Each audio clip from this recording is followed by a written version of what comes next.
وتسكت ولا سمك، هذا اخر انذار. اسمع الله.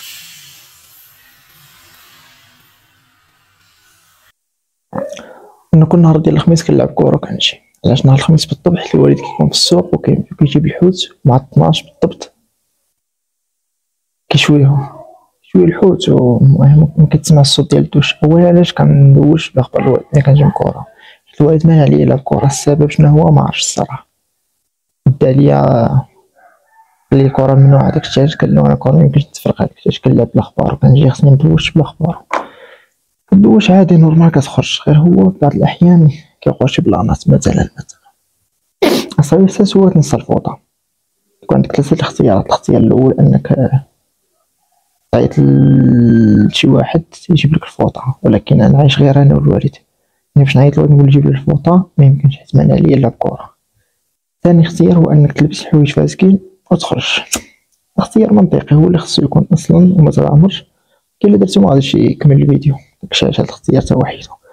الاختيار الثالث كما كتعرفوا هو انك تخرج هكاك كما خلقت اول مره، تخرج هكاك وتنقز البيت. المساحه اللي عندي بين البيت والدوش 3 ديال الخلفات، خصني يعني ندير خلفه 2 3 بالحس باش كاع ما تسمع.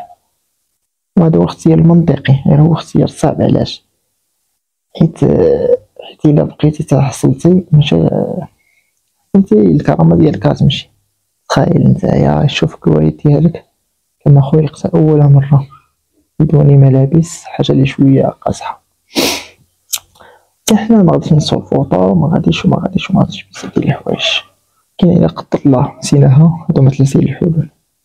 انا غالبا كنكون مأكد وضابط الامور، غير هاد المره لقيت راسي ما ضابط والو، حيت بصح نسيت الفوطه. داكشي علاش كان لي نتفكر الخطه اللي درت اخر مره. الخطه اللي غنديرو ديجا دربت عليها هي اني غنقص 3 ديال الخطوات بالحس بالحفا. طبعا غنكون ما لابس والو، داكشي علاش ما غنسمعو داكشي. يلا نطبقوا الخطه. سمعتو هاد الهوته مزيان، هادشي كامل كيدل على ان الخطه ديال والدي ما نجحاتش. انا عارف هادشي كامل اللي دار والدي، وعارف الخطه اللي داير، وعارف هادشي كامل. اصلا هادشي اللي مخطط ليه ماشي هو. من بعد ما مول الامانه تامنت ومرتي مشات عند الله سبحانه وتعالى، والدي ما خلانيش نتزوج.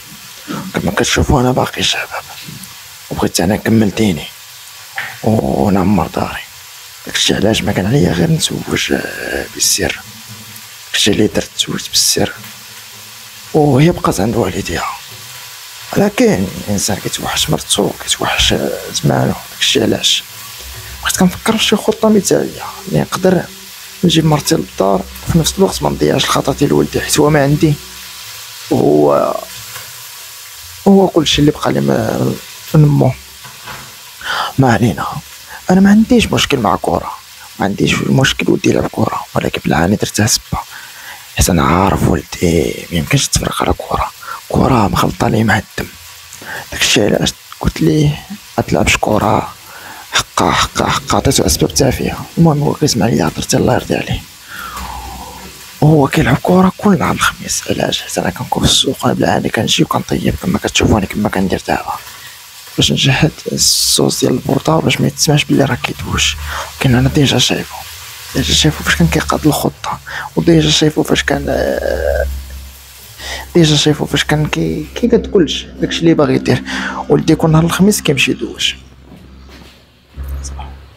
غير هاد المره سبقتو، حيدت ليه الفوطه.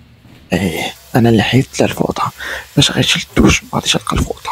وطبيعه الحال ما يقدرش يعيط لي يقول لي جيب الفوطه حيت هو مخبي عليا داكشي علاش غيخرج برجليه يجيبها. والخطوه بين الدوش للبيت هي 3 ديال الخطوات. داكشي علاش فاش كان كيدرب عليها كنت انا مراقبه، ما خسرت ليه والو. انا حسبت الخطوات حطيتها له تما. داكشي علاش دابا كما سمعتو الغوصه ديال القبيله راه منين خرج وبغى يطبق الخطه للاسف زلق على البنانه. احتراما ليه ما بغيتش نمشي نشوفو في داك الوضعيه دابا، ولكن غنقول لكم علاش. تقول لي علاش علاش ولدك زلاق، وعلاش درتي لي البنانه، وعلاش جابت الشي لمرتك، وعلاش جابت الشي للزواج. انا نشرح لكم بلاتي. ولدي من نزلق على البنانه، المسافه بين اللي غيطيح على الارض تقريبا راه متر ونص. المسافه اللي غيطلع في السماء تقريبا غيطلع بين متر ونص باش غيهبط الارض.